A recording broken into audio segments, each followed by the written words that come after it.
cuando empezaste a trabajar esta novela, ¿qué empezabas a ver y cómo ves lo que está sucediendo ahora con todo lo que de la política alrededor del litio? El tema minero a mí me ha interesado desde hace mucho, ¿no? Precisamente por todos los años que pasé en Sonora y por los estragos que la minería ha hecho en ese estado, ¿no? He sido testigo directo como ciudadano, pero también como reportero.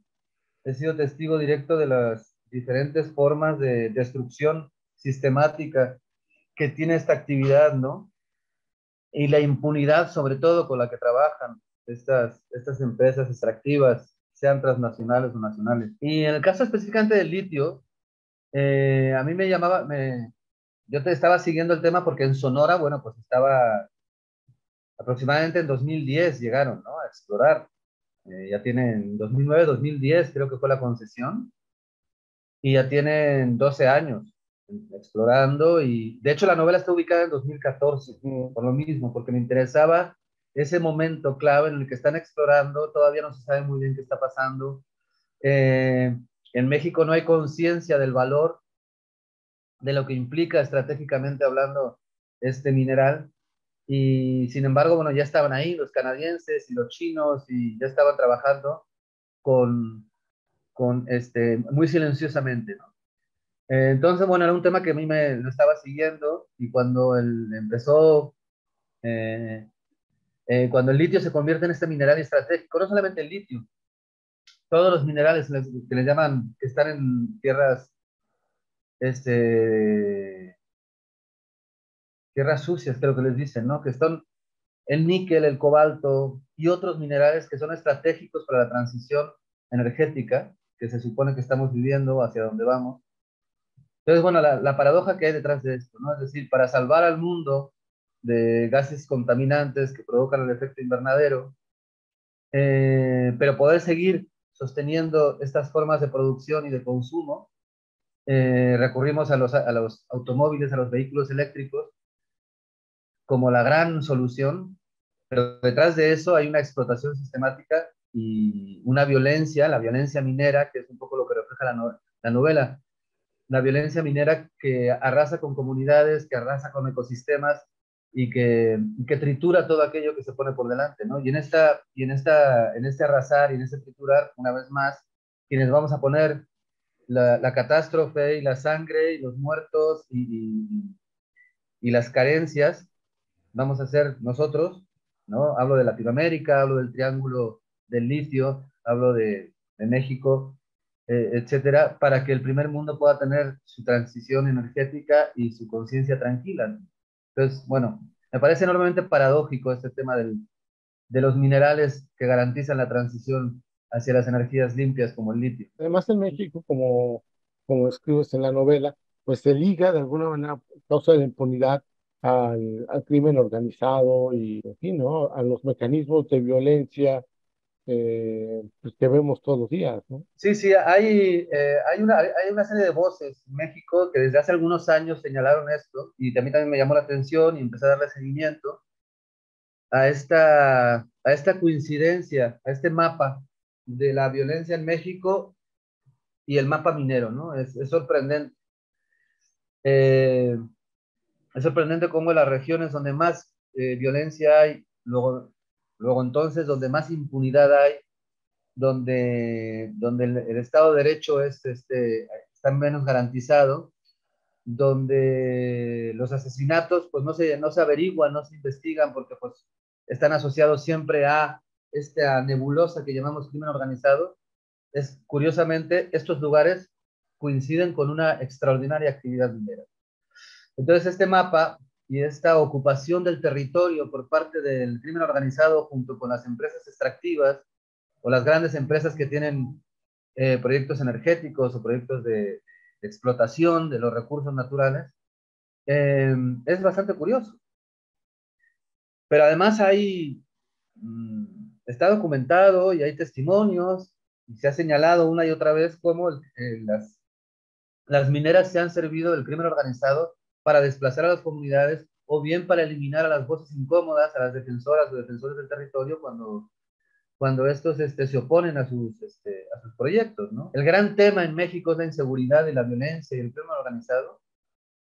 Esta perspectiva del crimen organizado como el brazo armado de una estrategia brutalmente capitalista, necrocapitalista, me parece que no tenemos conciencia, no nos queda muy claro que esto es así, que quienes se están beneficiando de esta violencia, de este caos, de este miedo que se instala en ciertas regiones. ¿Quiénes se benefician? Que tú tocas en el libro, Ana Ochoa es protagonista, y bueno, también vemos todo lo que sucede con las mujeres, la migración por los recursos naturales, en fin, de alguna manera no quiero decir que fuiste o eres pitorizo, por decirlo de algún modo, ¿no? Pero sí hay muchos elementos que precisamente este año y en los últimos meses le dan mucha vigencia y tienen mucha relevancia respecto a tu novela. Sí, lo que pasa es que, bueno, yo creo que esto existía ya desde hace muchos años, pero estaba muy silenciado. O sea, la actividad minera en México, en los últimos veintitantos años, desde el momento en que Salinas de Gortari aprueba la ley, reforma la ley y aprueban esta ley minera, que es una ley diseñada específicamente para que las transnacionales y los grandes grupos nacionales como Grupo México o la familia Bayeres y otros, y los Slim, etcétera, que tienen actividad minera también, es una ley diseñada para ellos, para que puedan hacer absolutamente lo que les dé la gana, para que puedan llegar a los lugares y entrar a saco y expoliar y explotar y arrasar sin ningún tipo de miramiento. Esto tiene 30 años. En los últimos 15 años, tal vez, de Fox para acá, Fox, esos tres sexenios, Fox, Calderón, Peña Nieto, fue la locura de concesiones. O sea, las concesiones mineras se daban como caramelos, sin ningún tipo de control, sin ningún tipo ninguna de las mineras que están trabajando en México, ninguna tiene estudio de impacto ambiental. Ninguna. No se le ha exigido cuando deberían tenerla. Y ninguna hizo la consulta a la comunidad que por ley está obligada a hacer para poder explorar y explotar la mina en cuestión. Ninguna de las mineras que está trabajando en México en ese momento cumplieron con esos dos requisitos mínimos que tienen que ver con el impacto ambiental y que tienen que ver con el respeto a las comunidades que viven en esos lugares. Entonces, bueno, hace ya 2, 3 décadas que fue un asalto a despoblado, que las mineras pudieron hacer lo que les dio absolutamente gana, además con exención de impuestos, ¿no? Con esta bandera terrible del progreso y el desarrollo, ¿no? Ya ahorita, veintitantos años, podemos decir que los lugares donde han operado estas empresas mineras o están operando, lo que encontramos es desolación, ¿no? Un impacto en los ecosistemas brutales y un impacto en las formas de convivencia sociales, políticas y económicas de las comunidades brutales. Arrasan con todo, o sea, no permiten que las comunidades puedan prosperar, que las comunidades históricamente dedicadas a la agricultura, a la pequeña ganadería, etcétera, puedan ser autosuficientes. Acaban con todo. El problema está estallando ahora porque, bueno, ahora hay como una especie de urgencia, ¿no?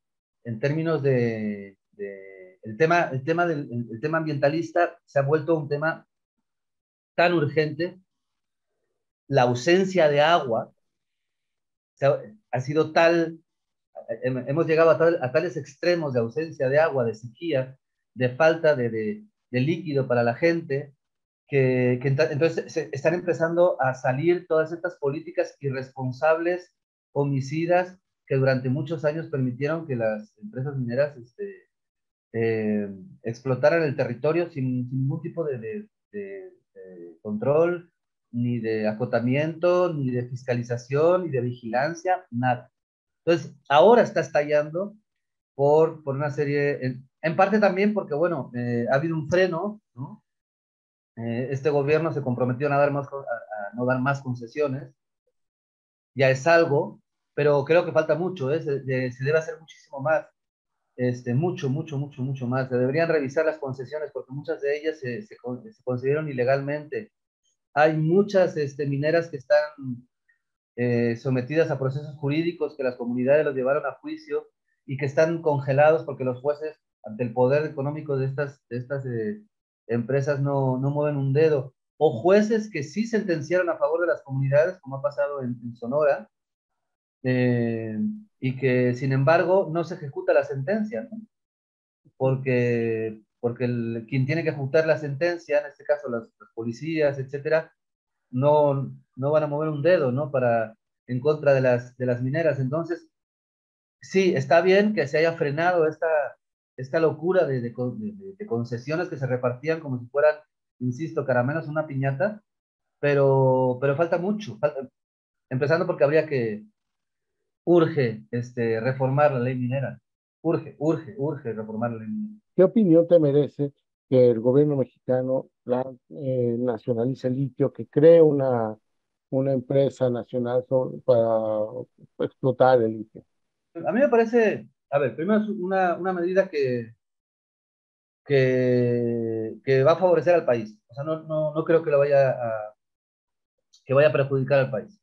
Si se hace de manera inteligente y si se reconocen ciertas cosas que me parece que puede pasar. Ahorita de momento todo esto es muy, no sé, es muy incipiente, ¿no? No sabemos muy bien hacia dónde va esta empresa estatal que se acaba de crear, qué capacidades va a tener, etcétera. Pero de entrada, que el Estado se convierta en una especie de fiscalizador y que controle un mineral que es ya en este momento estratégico y que va a serlo todavía muchísimo más, en lugar de asumir esta postura de adelante, vengan y saquen, bueno, me parece que ya es una pequeña ganancia, ¿no? Ahora bien, el Estado mexicano, y lo han reconocido, no tiene la capacidad de explotar, ni de explorar, ni de explotar los yacimientos de litio que hay en este momento en México. Eh, ni la capacidad tecnológica, ni el dinero, no lo tiene. Entonces habla de asociarse con posibles empresas que sí tengan esta capacidad, ¿no? Técnica y financiera, para lo que viene, que sobre todo es exploración, ¿no? Porque es algo, el yacimiento que está en Sonora, que según la empresa china, pues ya van a empezar a explotarlo, se supone que este año, a más tardar el año que viene. Las demás, todos los demás yacimientos están en proceso de exploración y realmente no sabemos cuál es el potencial, ¿no? Verdadero del litio en México. No sabemos. Hay mucha especulación y esa especulación también tiene que ver con el hecho de que es un mineral tan estratégico que hay un montón de intereses internacionales metiendo las manos ahí. O sea, ni nos pasa por aquí la cantidad de intereses internacionales que hay en este momento en torno a la posibilidad de que México tenga las reservas de litio que parece que tiene, ¿no? Entonces, todo esto, que el Estado de pronto asuma un control y diga, a ver, nosotros vamos a poner el orden, pasa por nosotros decimos cómo, a mí me parece positivo, me parece, y más lo que estamos viendo en todo el mundo en términos de energía y de producción, ¿no? ¿Qué está pasando en Europa, no? No tenían el control de la producción de gas, por ejemplo, y ahorita están en un verdadero problema, ¿no? Entonces, esta entrega indiscriminada a las grandes transnacionales del control de aspectos estratégicos, como pueden ser las energías y como pueden ser minerales como el litio, eh, y que defienden los neoliberales y que defienden los capitalistas a ultranza, pues se ha demostrado, ¿no? Está en todo el mundo, no solamente en México, se ha demostrado que es verdaderamente peligroso, porque el gran capital no se va a fijar en las necesidades de una comunidad, de la gente, sino siempre va a estar viendo a partir de su codicia y de su avaricia, ¿no? Porque son codiciosos y avaros y siempre están pensando en ganar y ganar y ganar más y ganar más. Entonces, esta es la condición de cualquier mega empresa que llega a un territorio.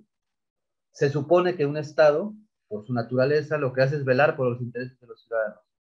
Que el hecho de que controle un mineral estratégico como el litio a mí me parece positivo. Ahora, que lo hagan bien o mal, habrá que ver. ¿Hasta dónde lo van a hacer bien? ¿Hasta dónde lo van a hacer mal?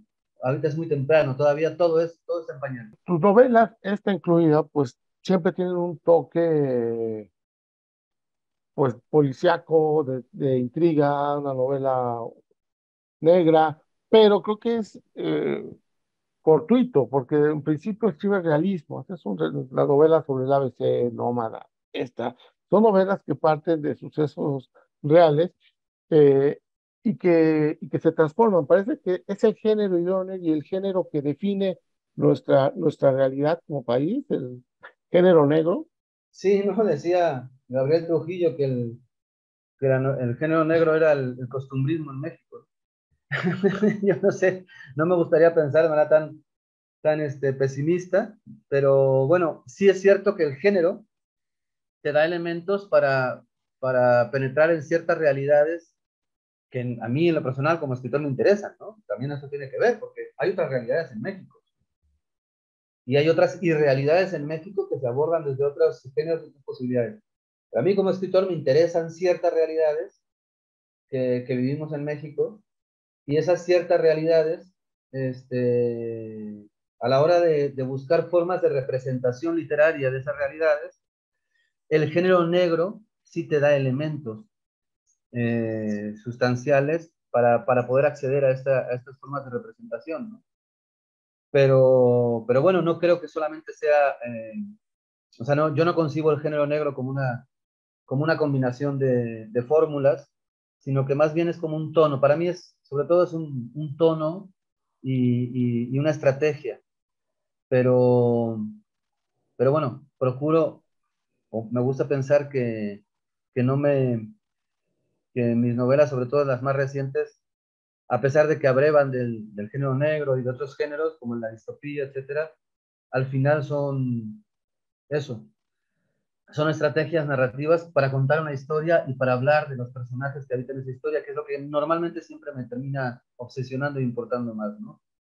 Crear universos narrativos donde los entes de ficción existan de una manera vívida y compleja y que me permitan acceder a ciertos enigmas que representa el ser humano, ¿no? Que al final creo que la literatura termina siendo esto, ¿sí? Presentan a un ser humano frente ante la impunidad y bueno, creo que la impunidad es uno de los ejes de tu literatura.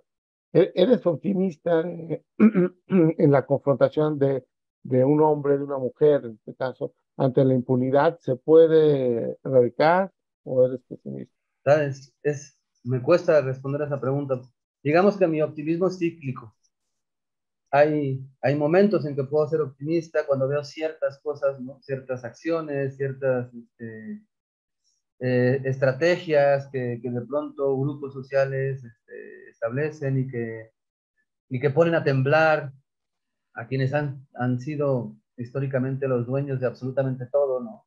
Del capital, pero también de los medios políticos, de los espacios públicos, del discurso, y de pronto uno siente, ¿no? Ve estas pequeños arrebatos, ¿no? De grupos sociales que son capaces de organizarse y de poner a temblar, de sacudir un poco pues al status quo. Y ahí es cuando puedo ser un poco optimista, pero cada vez menos. Creo que no sé si tenga que ver con la edad, pero cada vez menos. Antes creo que tenía más fe en las posibilidades de transformación del ser humano, pero ahora a estas alturas mi optimismo es muy cíclico y cada vez es menor.